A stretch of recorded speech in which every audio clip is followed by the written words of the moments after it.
오늘은 이웃들을 초청해서 함께 예배드리는 주일입니다. 뗀돌교회 처음 오신 여러분을 환영하고요. 예, 편히 쉬셔야 될 일요일 아침 시간에 여러분을 귀찮게 해드려서 좀 죄송한 마음도 있습니다. 예수 믿는 사람들이 가까이 있으면 좀 귀찮은 일들이 이런 때죠.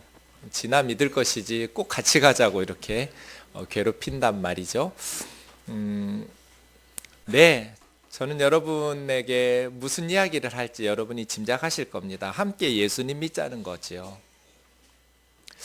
아마 많은 분들이 마음속으로 종교가 있든지 없든지 아니면 어떤 종교를 가지든지 그냥 착하게 살면 되지 왜 굳이 꼭 교회를 다녀야 되나, 왜 예수님을 믿어야 된다고 하나 라고 생각하실 분들도 계실 겁니다.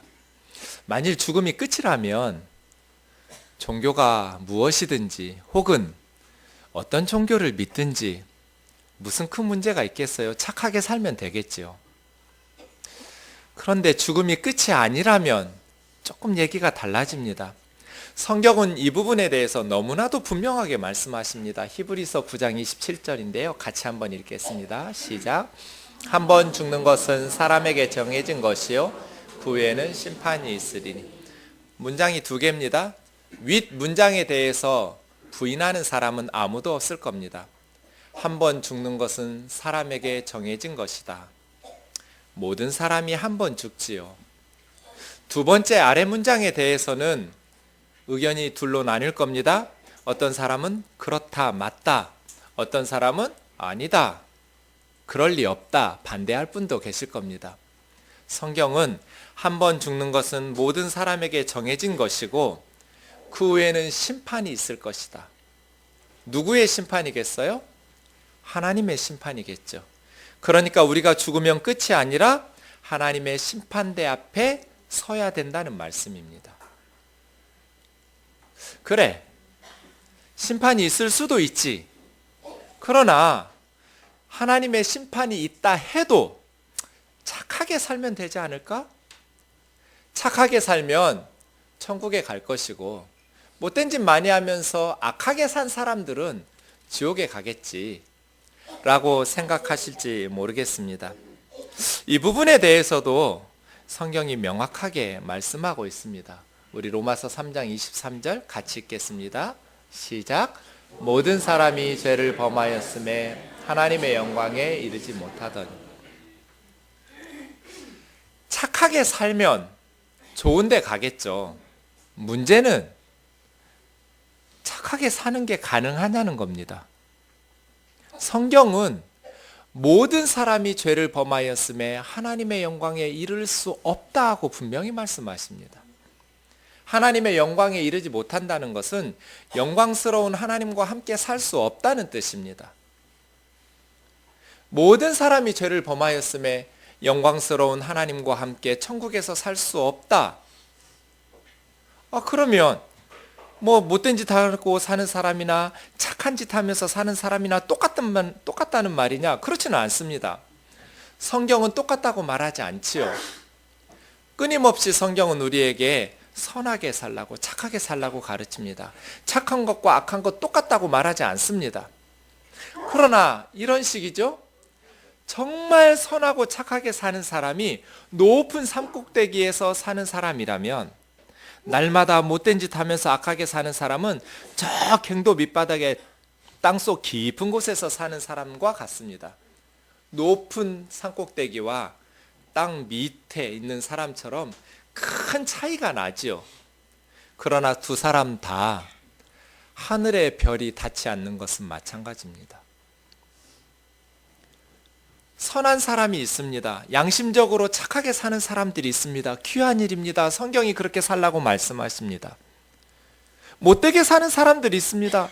남의 눈에 가슴 흘리게 하고 가슴에 피눈물 흘리게 하는 그런 나쁜 놈들이 있습니다. 다 똑같다는 말이 아닙니다. 그러나 모든 사람이 죄를 범하였음에 하나님의 영광에 이를 수 없다고 말씀하십니다. 이것이 문제입니다. 그럼 어떻게 해야 됩니까? 그 다음 24절을 보시면 그리스도 예수 안에 있는 속량으로 말미암아 하나님의 은혜로 값없이 의롭다 하심을 얻은 자 되었느니라. 그리스도 예수 안에 있는 속량으로 말미암아. 속량이라는 단어를 지금은 잘 안 씁니다. 한 100년 전만 해도 많이 쓰던 단어입니다. 천민으로 아니면 종으로 노예로 살고 있던 사람이 속전 몸값을 내면 양민이 됩니다. 그게 속량입니다. 속은 속바칠 속입니다. 속바치다라는 동사는 돈을 내고 풀려나는 것. 속량이라는 단어는 몸값을 받고 양민으로 노예나 종을 죄수를 풀어주는 것. 그때 내는 돈을 속전 이렇게 말합니다. 그리스도 예수 안에 있는 속량으로 말미암아 하나님의 은혜로 값없이 의롭다 하심을 얻은 자 되었느니라. 그럼 23절이 어떻게 되겠어요? 모든 사람이 죄를 범하여서 영광스러운 하나님과 함께 살 수 없지만, 천국에 들어갈 수 없지만, 그리스도 예수 안에서 몸값을 지불하고 예수님께서 우리 죄를 대신하여 십자가에 죽으심으로 우리의 죄값을 지불하셨어요. 그 속량으로 말미암아 하나님의 은혜로 값없이 의롭다 하심을 얻은 자 되었으니 이제는 하나님의 영광에 들어갈 수 있게 된 것이지요. 이것이 기독교의 메시지입니다. 착하게 살면 천국에 가겠지. 맞습니다. 그런데 성경은 착하게 살아서 하나님 앞에 천국에 갈 수 있을 만큼 의롭게 사는 사람은 없다고 말합니다. 누구보다 착하게 살고 싶은 사람이 목사인 접니다. 날마다 설교하니까요. 그런데 저는 저를 압니다. 날마다 제 마음속의 생각으로, 말로, 또 행동으로 죄를 짓습니다. 사람들에 비교하면 좀 더 착하다고 말할 수 있을지 모르겠지만 하나님 앞에 서서 나 착하게 살았으니까 천국에 들여보내달라는 말을 저는 도저히 할 수가 없습니다. 하나님 앞에 머리를 조아리고 저는 죄인이라고 고백할 수밖에 없습니다. 그래서 하나님께서는 모든 사람이 죄를 범하였음에 영광스러운 하나님과 함께 살 수 없기에 우리를 사랑하시는 하나님께서 그의 아들 예수 그리스도를 우리를 위해서 십자가에 내어주시고 우리의 모든 죄를 예수님에게 뒤집어 씌워서 예수님이 대신 우리의 죄값을 치르느라고 십자가에 죽으심으로 하나님의 은혜로 값없이 우리가 우리 몸값을 지불할 수 없어요. 예수님께서 우리의 속전이 되셔서 십자가에서 죽으시고 하나님은 우리의 죄를 예수님에게 덮어 씌워서 하나님의 저주와 심판을 예수님에게 쏟아 부으시고 우리를 의롭다고 하신 거예요. 그래서 의롭게 된 우리가 죄가 가득하지만 예수님의 은혜로 영광스러운 하나님 앞에 이를 수 있게 되어서 천국의 삶을 하나님께서 허락하신다. 이것이 기독교의 핵심 내용입니다. 제 친구 중에 아프리카 선교사가 있습니다. 세 자녀가 있는데 그 중에 큰딸이 몇 년 전에 한국에 와서 제 사무실에 찾아왔습니다. 조용히 물었습니다. 조심스럽게. 목사님, 근데요, 만약 기독교가 사실이 아니면 어떡해요? 제가 뭐라고 대답했겠습니까? 만일 기독교가 사실이 아니면 어떡하냐고? 너랑 나는 망한 거지. 기독교가 사실이 아니면 너하고 나는 망했다. 걔는 어려서부터 아프리카에서 살았어요. 그 어머니 아버지는 너무 착한 선교사여서 선교비를 한국에서 보내주어도 가족들을 위해서 쓰지를 않아요. 10여 년 동안 중국집이 하나 있는데 아이들 데리고 중국집에 한 번을 가보지를 않은 선교사들이에요. 그래서 제가 딱 지목해서 이 돈은 꼭 가지고 나중에 확인할 테니까 애들 중국집 가서 짜장면 사주라고. 어쩌면 애들이 얼마나 먹고 싶겠어요. 아프리카에서 짜장면이. 근데 아프리카 애들이 너무 가난한 거예요. 너무너무 불쌍한 거예요. 얼마 하지도 않는 깨끗한 물을 사 먹을 돈이 없어서 애들이 오염된 물을 먹으니까 계속 아픈 거예요. 선교사가 어떻게 한국에서는 얼마 안 하지만 아프리카에서는 그래도 가격이 나가는 중국집에 아이들 데리고 갈 수 있어요. 그 돈으로 아프리카 애들 돕느라고. 이렇게 사는 선교사예요. 그래서 이 아이들은 한국 애들 너무나 쉽게 먹을 수 있는 짜장면 하나도 못 먹고 라면 하나도 벌벌 떨면서 너무나 고가이니까요. 한국에서 가져가면 몇 달씩 몇 년씩 지난 라면을 아껴서 그렇게 하나씩 끓여 먹는 그런 삶을 살았어요. 근데 기독교가 사실이 아니야? 그럼 너는 망한 거지. 속은 거야. 에이, 목사님, 뭐 그렇게까지 비관적으로 말씀하십니까? 만일 기독교가 사실이 아니라도 목사님 착하게 살라는 설교 많이 하셨으니까 의미가 있는 거죠. 목사님 인생이 그렇게 허망하게 그렇게 망한 거라고 말씀하실 필요까지는 없지 않겠습니까? 그렇지 않습니다. 만일 기독교가 사실이 아니면 저는 망했습니다.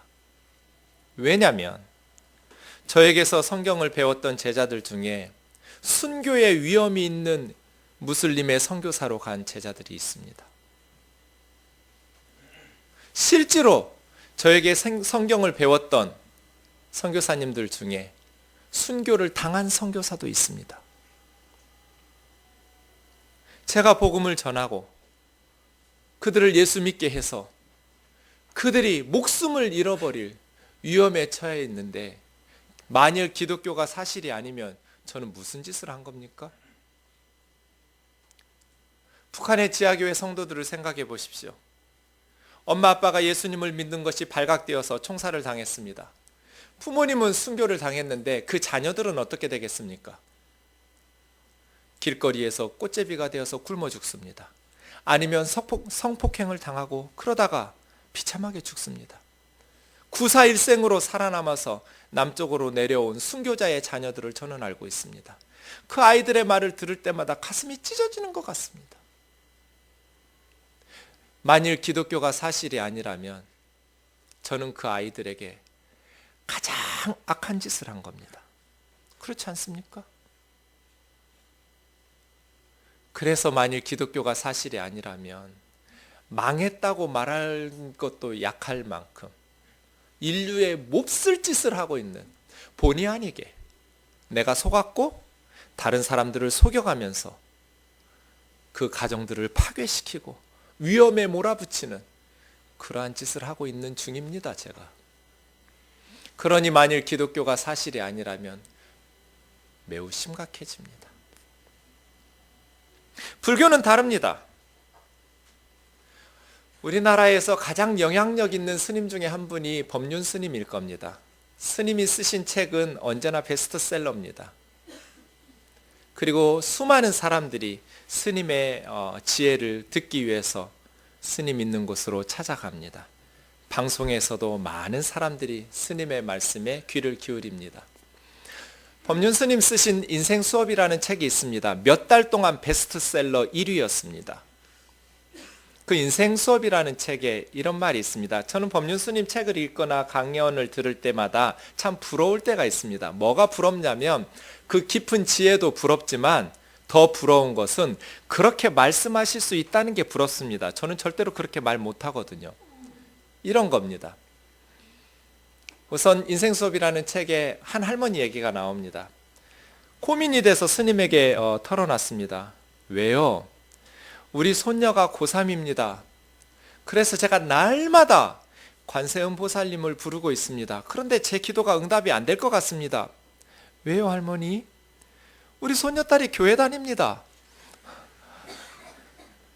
그러니 걔가 교회를 다니니까 제가 날마다 관세음 보살님을 불러도 이게 소용없이 내 기도가 응답되지 않을 것 같아서 걱정입니다. 법륜 스님 뭐라고 그랬겠습니까? 보살님 걱정하지 말라고. 관세음 보살님이 그렇게 옹졸하신 분이 아니라고. 대자대비하신 분이셔서 절에 다니든 교회 다니든 할머니 기도 잘 들어주실 거라고. 거기까지는 저도 말할 수 있습니다. 어떤 권사님이 저에게 와서 목사님 걱정입니다. 뭐가요? 제가 새벽마다 하나님 앞에 기도해도 내 기도 안 들어주실 것 같습니다. 왜요? 우리 손녀가 절에 다닙니다. 그래도 거기까지 저는 똑같이 말할 것 같아요. 권사님 염려 마세요. 그 손녀를 위해서 할머니가 날마다 기도하시는 거 하나님 다 들으시고 응답해 주실 거예요. 그 다음이 문제입니다. 이 단락이 어떤 문맥이었냐면 사후 세계에 대한 내용 그런 챕터였습니다. 그 다음 할머니 얘기 다음에 이런 얘기 나옵니다. 그러니까 사후 세계가 있는지 없는지 걱정할 게 없습니다. 지금 바르게 살면 극락이 있으면 갈 것이고 지옥이 있어도 안 갈 테니까 걱정할 게 없어요. 문제는 지금 어떻게 사느냐에 달렸습니다. 저도 이렇게 말씀할 수 있으면 너무 좋겠습니다. 스님은 극락이 있는지 지옥이 있는지 사후 세계가 있는지 없는지 알 수 없는데 알 수 없는 그 문제로 씨름할 필요 없다는 겁니다. 지금 살아있는 우리에게 유익하도록 생각하면 된다는 거예요.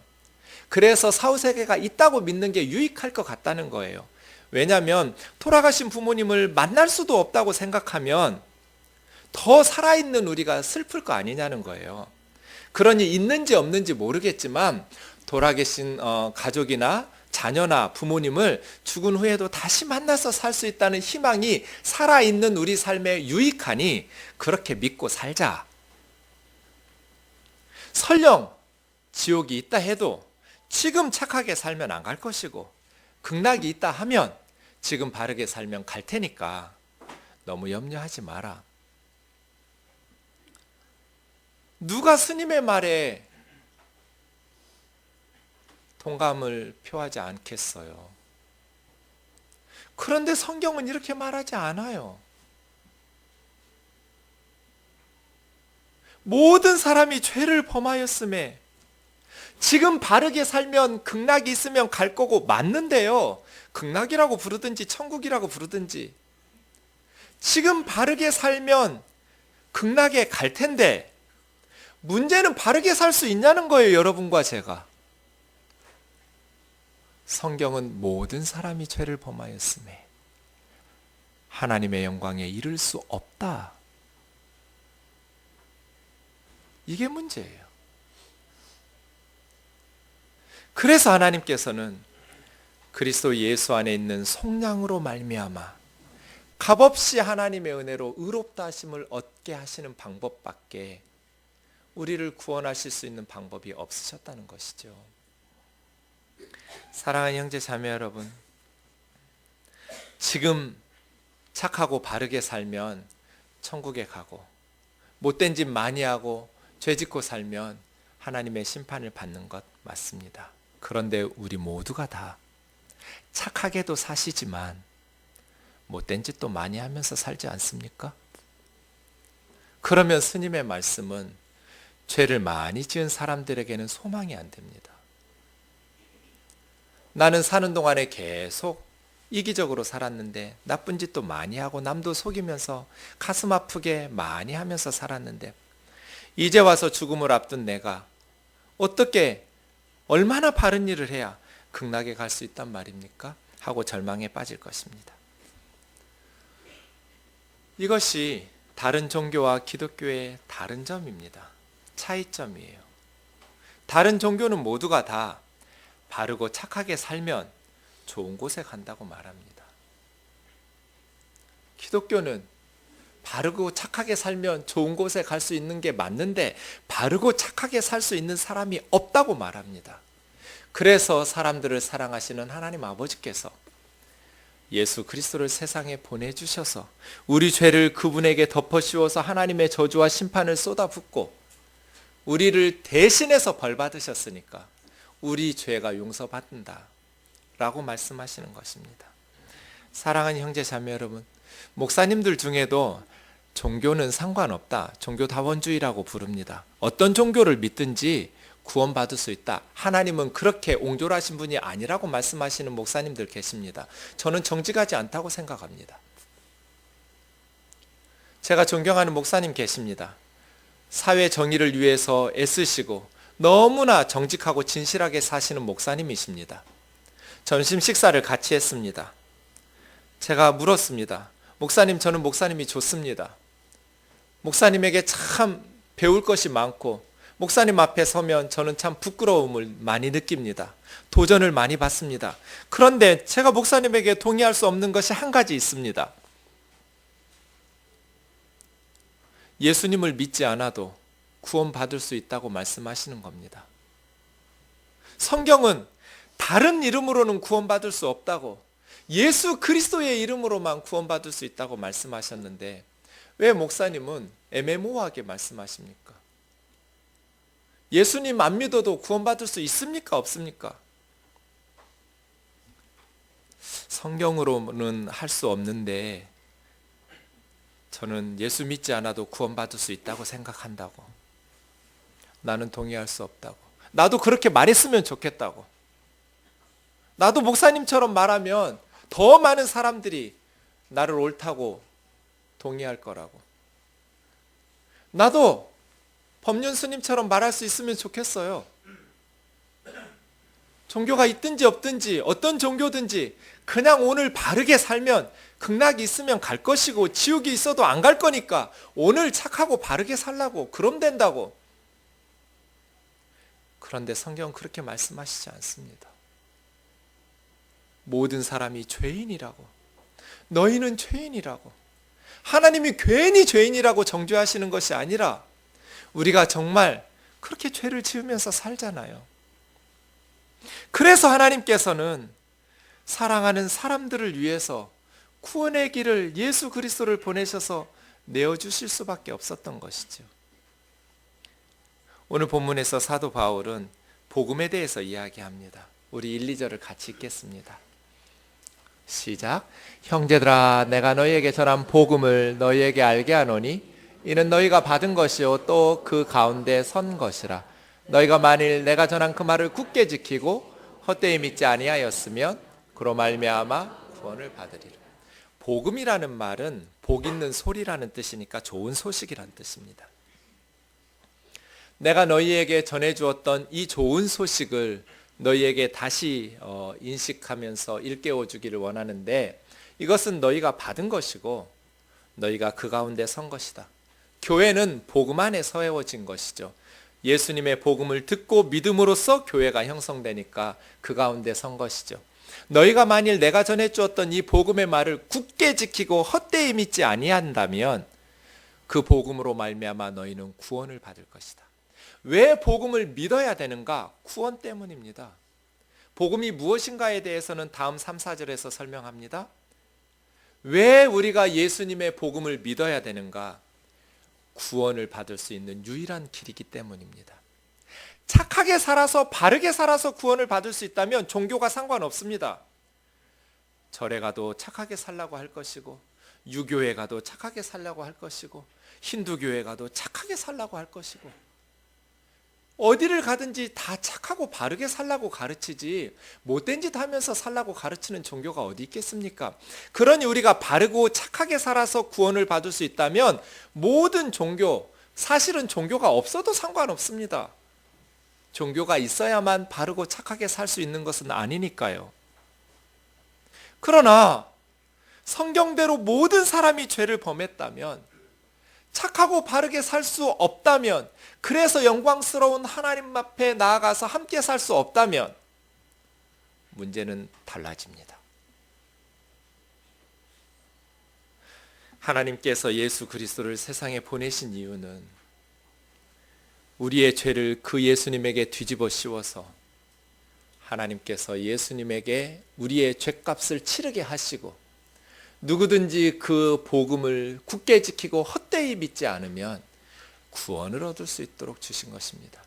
구원이 뭡니까? 요한복음 3장 16절에서 이렇게 설명합니다. 하나님이 세상을 이처럼 사랑하사 독생자를 주셨으니 누구든지 그를 믿는 자마다 멸망하지 않고 영생을 얻게 하려 하심이라. 구원이란 멸망하지 않고 영생을 얻게 하려 하심입니다. 이 말씀을 앞으로 다시 넘겨보면, 형제들아, 내가 너희에게 전해주었던 복음을 다시 생각나게 하노니 이것은 너희가 받은 것이고 그 가운데 선 것인데, 만일 너희가 이 복음을 굳게 지키고 헛되이 믿지 않으면 그로 말미암아, 이 복음으로 말미암아 너희는 멸망하지 아니하고 영생을 얻을 것이다. 그래서 복음을 믿어야 된다고 말하는 것이에요. 복음이 뭐길래요? 3절 4절을 같이 읽겠습니다. 시작. 내가 받은 것을 먼저 너희에게 전하였노니 이는 성경대로 그리스도께서 우리 죄를 위하여 죽으시고 장사 지낸 바 되셨다가 성경대로 사흘 만에 다시 살아나사. 저 빨간색으로 된 두 문장이 복음의 내용입니다. 복음이 무엇인가? 바울도 받았어요. 바울이 지어낸 게 아니에요. 이것은 무슨 교리나 이론이나 철학이 아니에요. 역사적 두 가지 사건이에요. 첫 번째 역사적 사건은 십자가 사건, 두 번째 역사적 사건은 부활 사건이에요. 복음이란 그 복음을 믿으면 그로 말미암아 구원을 받는, 멸망치 아니하고 하나님께서 영광스러운 하나님과 함께 살아갈 수 있도록 영생을 주시는, 복 주시는 삶을 살 수 있는 것은 구약 성경에 예언한 것처럼 그리스도께서 우리 죄를 위하여 죽으시고 하나님께서 예수님에게 우리 죄를 뒤로 씌웠어요. 그래서 우리 대신 죽게 하셨어요. 복음이란 그리스도께서 우리 죄를 위하여 죽으신 것. 장사 지낸 바 되었다라는 것은 완전히 죽었다는 거예요. 모든 사람이 알 수 있도록 죽으시고 사흘 만에 다시 살아나신 부활 사건. 십자가 사건은 부인하는 사람이 없어요. 예수님 시대에 누구도 십자가 사건이 역사적 사건이라고 말하지 않은 사람이 없었어요. 그러니 십자가 사건은 모두가 다 믿는 역사적 사건이에요. 그런데 부활 사건에 대해서는 또 두 가지. 어떤 사람은 사실이라고 말하고 어떤 사람은 예수의 제자들이 꾸며냈다고 말해요. 어떻게 기독교가 사실이라는 것을 믿을 수 있는가? 어떻게 복음을 믿을 수 있는가? 저는 5절부터 8절까지의 그 비밀이 있다고 봅니다. 같이 읽겠습니다. 시작. 게바에게 보이시고 후에 12제자에게와 그 후에 500여 형제에게 일시에 보이셨나니 그 중에 지금까지 대다수는 살아있고 어떤 사람은 잠들었으며 그 후에 야고보에게 보이셨으며 그 후에 모든 사도에게와 맨 나중에 만삭되지 못하여 난 자 같은 내게도 보이셨느니라. 어떻게 믿냐고. 십자가 사건은 나도 믿는다고. 유대 종교 지도자들과 빌라도 총독이라는 사람이 예수를 십자가에 못 박아 죽이지 않았느냐고. 벌거벗겨서 못 박아서 죽인 것 나도 안다고. 그런데 그가 사흘 만에 다시 살아난 사건을 내가 어떻게 믿을 수 있느냐고. 부활의 증인들이 있습니다. 부활하신 예수님을 만난 사람들이 있어요. 만일 기독교가 사실이 아니라면 저는 이 5절에서 8절 이 사람들에게 속은 거예요. 제가 사기당한 거죠. 부활하신 주님을 만났다고 그들이 말했어요. 기독교는 너무나 심플해요. 예수님이 우리 죄를 위해서 십자가에서 죽으셨다. 그리고 사흘 만에 다시 살아나셨는데 우리가 부활하신 예수님을 봤다. 이게 전부예요. 누구든지 예수님을 믿으면 예수님이 우리 죄를 위하여 십자가에 죽으신 것과 사흘 만에 부활하신 이 복음을 믿으면 멸망하지 않고 영생을 얻을 것이다. 구원을 받을 것이다. 그런데 우리는 부활하신 예수를 보았다. 첫 번째 증인은 게바예요. 게바는 베드로예요. 베드로는 어부였어요. 예수님 덕 봐서 높은 자리 얻으려고 따라다닌 제자였지요. 그런데 갑자기 예수님이 십자가에서 죽으셨어요. 내가 죽는 데까지 따라갈지언정 절대로 주님 부인하지 않겠다고 장담을 했는데 닭 울기 전에 두려워서 3번이나 예수님을 모른다고 부인했던 제자예요. 12제자도 부활하신 주님을 보았어요. 이 12제자가 주님 체포되고 처형당한 후에 자기들이 위험해서 죽을까 봐 문을 걸어 잠그고 숨어 있었어요. 그런데 50여일도 되지 않아서 제자들이 나와서 갑자기 부활하신 예수님을 증거하기 시작했어요. 왜냐하면 부활하신 주님을 만났거든요. 그래서 그들은 생명을 바쳐서 순교를 당하는 순간까지 예수님의 복음을 전하면서 죽임을 당했어요. 여러분 아시는 대로 베드로는 거꾸로 십자가에 못 박혀서 순교당했어요. 베드로의 형제도 12제자였는데 안드레라는 베드로의 형제는 X자 십자가에 못 박혀 죽어서 지금도 영어 사전에 보면 세인트 앤드류스 크로스를 X자 십자가라고 불러요.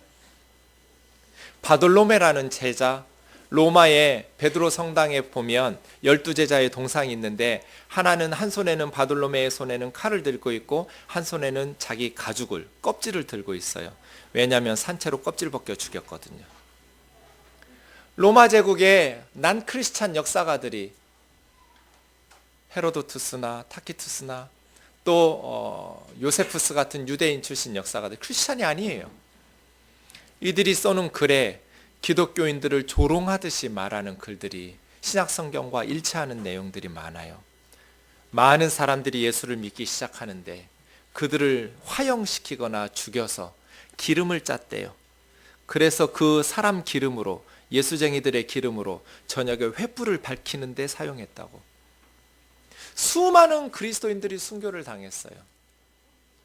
네로 황제 때는 로마 제국에 대화재가 일어났고 그 화재의 원인을 크리스찬들에게 덮어 씌웠어요. 그리고 수많은 그리스도인들을 처형시켰어요. 며칠씩 굶주린 맹수들이 기다리고 있는데 예수 믿는 사람들을 예수 믿겠다고 하면 죽이고 안 믿는다고 부인하면 살려주었어요. 수많은 그리스도인들이 콜로세움 원형 경기장에서 맹수들의 밥이 되었어요. 둘 중 하나예요. 그 그리스도인들이 미쳤거나 아니면 그들이 말이 사실이거나. 기독교는 그런 거예요. 너무나 많은 사람이 죽었어요.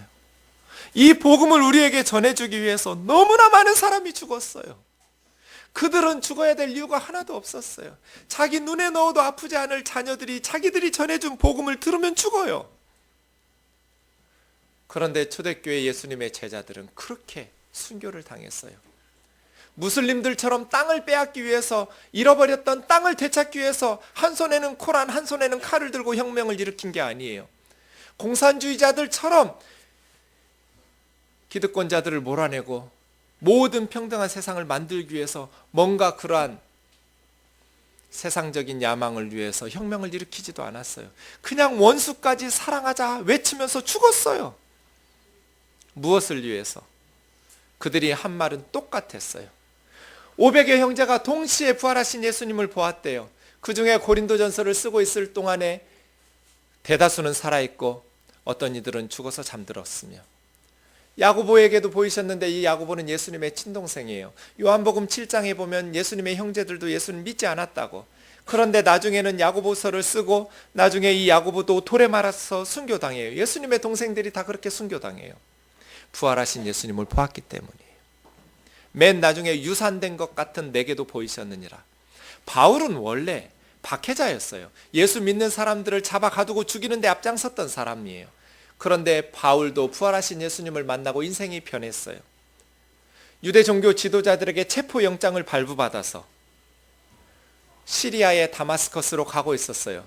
낮 12시 정오쯤이었는데 갑자기 밝은 빛이 비추어서 땅에 엎드려졌어요. 함께 갔던 군사들에게 나중에 확인해 보니 이 군인들이 그 빛을 보고 달아났어요. 그런데 자기 귀에 분명히 소리가 들렸어요. 샤울, 샤울, 사울아, 사울아, 네가 왜 나를 박해하느냐? 누구십니까? 나는 네가 박해하는 나사렛 예수다. 부활 사건은 예수의 제자들이 꾸며낸 거짓말인 줄 알았는데 부활하신 주님이 바울에게 찾아오셨어요. 그 순간 바울은 눈이 멀어서 사흘 동안 앞을 볼 수 없었어요. 주님의 음성이 들려요. 다메섹에 들어가서 아나니아라는 사람을 찾아라. 직가라는 거리에 있다. 그 집에 들어가서 지시할 말을 배우거라. 더듬더듬 물어 아나니아에게 갔더니 아나니아가 이미 예수님으로부터 기도 가운데 응답을 받고 사울이라는 사람이 올 터이니 그에게 복음을 전해라. 그리고 사울이 예수님을 믿고 아나니아에게 세례를 받고 지금 유럽을 복음화시킨 선교사가 되었어요. 둘 중 하나예요. 바울이 거짓말했든지 아니면 그의 말이 진짜든지. 바울의 말이 거짓말이라면 저는 속은 거예요. 완벽하게 속았어요. 저의 인생을 예수님에게 다 걸었잖아요. 죄송하지만 본의 아니게 여러분도 저에게 속은 거예요. 그런데 아무리 봐도 제자들과 바울이 사기를 치고 거짓말해야 될 이유가 하나도 없어요. 자기들이 지어낸 거짓말을 위해서 죽을 사람이 몇이나 있을까요? 그렇게 순교하고 박해하는데 우리가 거짓말했다고 살려달라고 하지 않을까요? 그런데 하나같이 제자들은 순교를 당했어요. 그래서예요. 그래서 제자들의 변화, 두려워서 달아났던 제자들이 부활하신 예수님을 만난 후에 달라졌어요. 그리고 주님이 다시 살아나셨다고 외치기 시작했어요. 유대 종교 지도자들은 예수의 시체를 드러낼 수가 없었어요. 무덤에 가봤더니 수인은 그대로 있는데 시신이 사라져 버렸어요. 그래서 제자들이 도둑질해 갔다고 외치기 시작했죠. 너희가 지키지 않았느냐고. 무덤 앞에 안 지켰다고 말하지 않았어요. 잠들었다고 말했어요. 근데 어떻게 수의를 두고 도둑질해 가냐고. 수의체 얼른 들고 가지. 대답하지를 못했어요. 그리고 예수의 제자들을 고문하고 순교시키고 죽이기 시작했어요. 그런데 어부들과 평범한 사람들이었던 제자들이 달라졌어요. 죽이는데도 자기들이 거짓말로 꾸며냈다고 자백을 하지 않는 거예요. 그래서 기독교가 시작되었어요. 부활의 증인들이 너무 많아요. 여러분은 판단을 내릴 수 있을 거예요. 허탄한 소리다. 시간 낭비했다. 다시는 교회 안 나와야지를 선택하실 수도 있고요. 아, 그렇구나. 이 오묘한 세상이 저절로 만들어진 게 아니고 하나님께서 지으셨구나. 하나님 아버지께서 나를 너무너무 사랑하셔서 내 죄를 예수님에게 덮어 씌워 십자가에서 심판하시고 부활하셔서 우리 죄가 깨끗이 사라지신 것을 보이시고 우리 죄 때문에 예수님이 오셨기 때문에 부활하지 않으셨다면 우리 죄 문제는 아직 해결된 게 아니에요. 주님이 부활하셨다는 것은 하나님 앞에서 우리 죄가 완벽하게 해결됐다는 뜻이에요. 하나님 앞에 우리가 하나님의 사랑과 은혜로 죄 사함을 받게 되었구나. 그것을 믿고 신앙생활을 하실 수도 있는 선택을 할 수 있겠지요. 오늘 고린도전서 15장은 부활장인데요. 마지막이 이렇게 끝납니다. 15장 50절에서부터 55절에서 58절까지 같이 읽겠습니다. 시작. 사망아 너의 승리가 어디 있느냐? 사망아 내가 쏘는 것이 어디 있느냐? 사망이 쏘는 것은 죄요 죄의 권능은 율법이라. 우리 주 예수 그리스도로 말미암아 우리에게 승리를 주시는 하나님께 감사하노니 그러므로 내 사랑하는 형제들아 견실하며 흔들리지 말고 항상 주의 일에 더욱 힘쓰는 자들이 되라. 이는 너희 수고가 주 안에서 헛되지 않은 줄 알미라. 사망아 너의 승리가 어디 있느냐? 지금까지 사망이 패배한 적이 없어요. 다 죽였어요.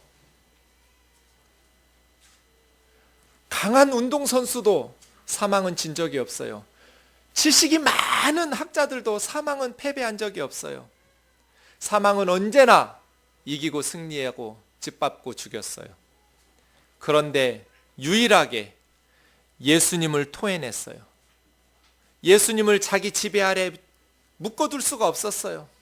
예수님이 최초로 사망을 이기고 깨뜨리고 다시 살아나셨어요. 이제 우리도 예수님처럼 그렇게 될 거예요. 사망아 내가 쏘는 것이, 이 쏜다는 것은 벌이 독침을 쏘는 그 침을 쏘는 거예요. 사망이 쏘면 죽어요. 그런데 죄 때문이거든요. 사망이 죽일 수 있는 이유는 우리가 죄 때문에. 그런데 우리 죄 문제가 예수 그리스도 안에서 십자가에서 해결됐잖아요. 더 이상 사망이 우리를 쏠 수가 없어요. 그래서 사망이 우리를 토해내는 거예요. 우리 주 예수 그리스도로 말미암아 우리에게 승리 주시는 하나님께 감사하노니 무엇에 대한 승리예요? 사망에 대한 승리예요. 사망이 우리를 묶어두지 못할 거예요. 이제 사망이 우리를 토해낼 거예요. 사망의 저주의 권세 아래 우리를 지옥으로 끌고 가지 못하고 예수 그리스도 안에 있는 우리에게 토해내면서 우리가 예수 그리스도로 말미암아 승리하여 영광의 하나님 앞에 나아가서 영생을 누리며 살 거예요. 그러므로 사랑하는 형제들아 견실하며 흔들리지 말고 항상 주의 일에 더욱 힘쓰는 자들이 되라. 이는 너희 수고가 주 안에서 결코 헛되지 않은 줄 알미라. 저와 여러분이 열심히 주의 일을 감당하면서 살아가는 것 절대로 헛되지 않다. 죽음이 끝이라면 헛되지만 결코 끝이 아니니 절대로 흔들리지 말고 견고하게 서서 선한 일에 힘쓰는 주의 백성들이 되라고 말씀하십니다. 오늘 말씀 묵상은 동영상 하나로 대신하겠습니다. 하나님께서 왜 예수님을 세상에 보내주셨는지, 예수님을 믿는다는 것은 무엇인지 싫어합니다.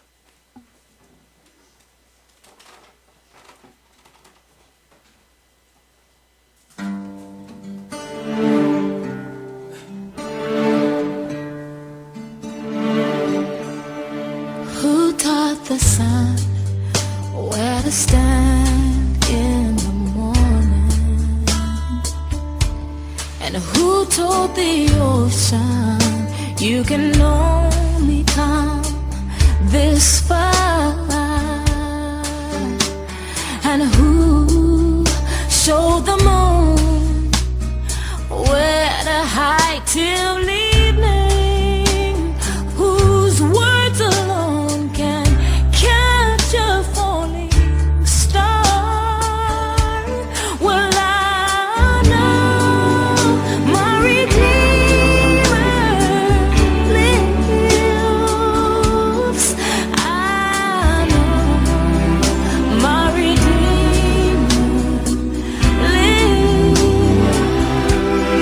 All of creation testifies this life within me cries. I know my Redeemer lives. Yeah, the very same God that spins things in orbit